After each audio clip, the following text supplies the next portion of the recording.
11ஆம் சூத்திரத்தில் இறைவனது கருணையை நினச்சி அன்பு மிகுதியாகி இன்பத்தில் அடங்கி இருக்கக்கூடிய சீவன் முக்தர்களை பற்றி பார்த்தோம். சீவன் முக்தர்கள் ஆணவம், கண்மம், மாயைன்னு மும்மல நீக்கம் பெற்றவங்க தான்.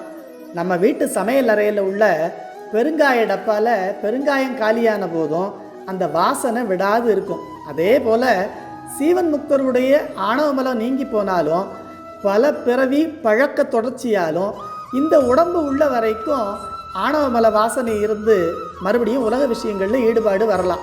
இதை தடுப்பதற்கு நம்முடைய குருநாதரையும் கோயிலில் உள்ள சிவலிங்கத்தையும் அடியார் கூட்டத்தையும் சிவமாகவே கண்டு வழிபாடு செய்யணும். அதாவது சீவன் முக்தர்களுடைய அறிவு, இச்சை, செயல் அப்படிங்கிற மூணில் அறிவு மலவாசனையை போக்கும் வழியையும், இச்சை சிவனடியார்களை சேருவதாகவும், செயல் குரு, லிங்கம், அடியார்கள் 3 பேரையும் சிவபெருமானாகவே கண்டு வழிபாடு செய்வதாகவும் இருக்கணும்.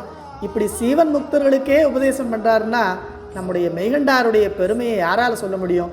அதனால தான் சிறப்பு பாயிரத்தில் பவனனி வன்பகை கடந்த தவர் அடி புனைந்த தலைமையோனேன்னு பிறவிப்பகை வென்ற அரிய தவசீலர்களும் தன்னை வந்து வணங்கும் தலைமை பண்பு உடையவராக மெய்கண்டார் புகழப்படுறாரு.